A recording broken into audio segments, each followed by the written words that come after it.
Hi Orlando, hi Ronan, it's Daddy, and I'm here to read you a story called The Four Clever Brothers. It's from this book, 50 Bedtime Stories, and look, there's a little picture of a boy, probably one of the clever brothers. The Four Clever Brothers. A poor man once said to his 4 sons, "Dear children, I have nothing to give you. You must go out into the wide world and try your luck. Begin by learning some craft or another, and see how you can get on." So the 4 brothers took their walking sticks in their hands, and their little bundles on their shoulders, and after bidding their father good-bye, went out of the gate together. When they had gone some way, they came to 4 crossways, each leading to a different country. Then the eldest said, "Here we must part, but on this day in 4 years' time we will come back to this spot, and in the meantime each must try to see what he can do for himself." So each brother went his way, and as the eldest was hastening on, he met a man, who asked him where he was going and what he wanted. "I am going to try my luck in the world, and should like to begin by learning some art or trade," answered he. "Then," said the man, "come with me, and I will teach you to become the most cunning thief that has ever been." "No," said the other, "that is not an honest calling, and what can one look to earn but the gallows?" "Oh," said the man, "you need not fear the gallows, for I will teach you only to steal what will be fair game. I meddle with nothing but what no one else can get or care anything about." So the young man agreed to follow his trade, and he soon showed himself so clever that nothing could escape him that he had once set his mind upon. The second brother also met a man, who, when he found out what he was setting out upon, asked him what craft he meant to follow. "I do not know," said he. "Then come with me and be a star-gazer. It is a noble art, for nothing can be hidden from you when once you understand the stars." The plan pleased him much, and he soon became such a skillful star-gazer that when he had served out his time and wanted to leave, his master gave him a glass and said, "With this you can see all that is passing in the sky and on earth, and nothing can be hidden from you." Look, here's a picture of him staring at the stars. The third brother met a huntsman, who took him with him, and taught him so well about hunting that he became very clever in the craft of the woods. When he left, his master gave him a bow and said, "Whatever you shoot at with this bow you will be sure to hit." The youngest brother likewise met a man, who asked him what he wished to do. "Would not you like," he said, "to be a tailor?" "Oh, no," said the young man, "sitting cross-legged from morning to night, working backward and forward with the needle, would never suit me." "Oh," answered the man, "that is not my sort of tailoring. Come with me, and you will learn quite another kind of craft from that." Not knowing what better to do, he came into the plan, and learned tailoring from the beginning. When he left, his master gave him a needle, and said, "You can sew anything with this, be it as soft as an egg or as hard as steel, and the joint will be so fine that no seam will be seen."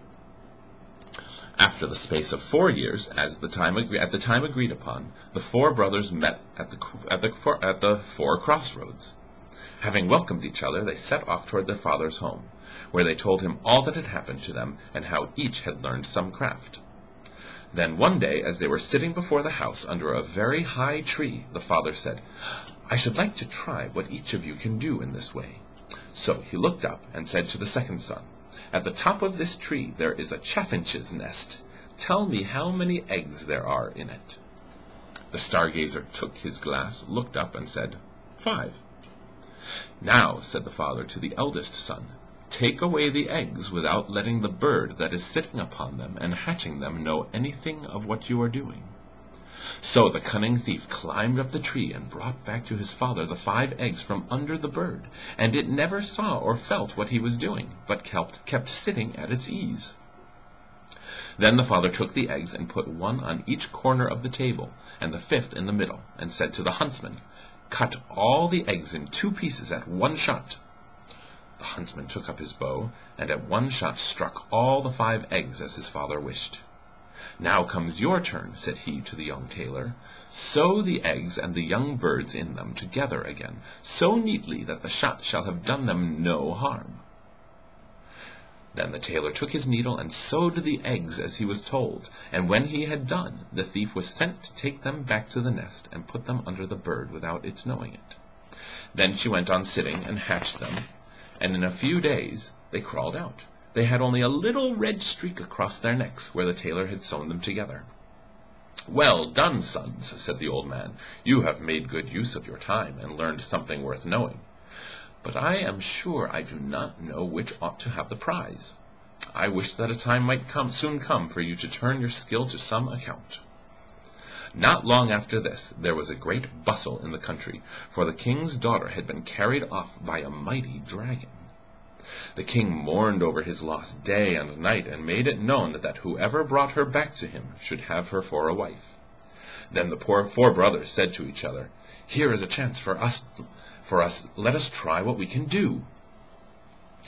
And they agreed to see whether they could not set the princess free. "I will soon find out where she is," said the star-gazer, as he looked through his glass. And he soon cried out, "I see her far off, sitting upon a rock in the sea, and I can spy the dragon close by, guarding her." Then he went to the king and asked for a ship for himself and his brothers, and they sailed together over the sea till they came to the right place. There they found the princess sitting, as the star-gazer had said, on the rock, and the dragon was lying asleep with his head upon her lap. "I dare not shoot at him," said the huntsman, "for I should kill the princess also." "Then I will try my skill," said the thief. And he went and stole her away from under the dragon so quietly that the beast did not know it, but went on snoring. Hey, look, there's another picture. There's the four brothers on the ship. See which one is the thief, and which one is the stargazer, and which one is the hunter, and which one is the tailor? All right. Then away they hastened with her, full of joy, in their boat toward the ship. But soon came the dragon, roaring behind them through the air, for it had awakened and missed the princess. But when it got over the boat and wanted to pounce upon them and carry off the princess, the huntsman took up his bow and shot it straight through the heart so that it fell down dead. They were still not safe, for it was such a great beast that in its fall it overset the boat, and they had to swim in the open sea upon a few planks. So the tailor took his needle, and with a few large stitches put some of the planks together, and he sat down upon these and sailed about and gathered up all the pieces of the boat, and then tacked them together so quickly that the boat was soon ready. And they then reached the ship and got home safely. When they had brought home the princess to her father, there was great rejoicing, and he said to the four brothers, "One of you shall marry her, but you must settle among yourselves which it is to be." Well, then there arose a quarrel between them, and the star-gazer said, "If I had not found the princess out, all your skill would have been of no use, therefore she ought to be mine."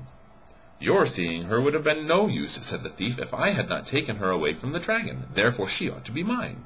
"No, she is mine," said the huntsman, "for if I had not killed the dragon, it would, after all, have torn you and the princess to pieces. And if I had not sewn the boat together," said the tailor, "you would all have been drowned, therefore she is mine."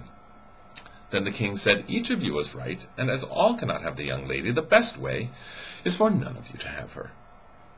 The truth is, there is somebody she likes a great deal better. But to make up for your loss, I will give each of you half a kingdom."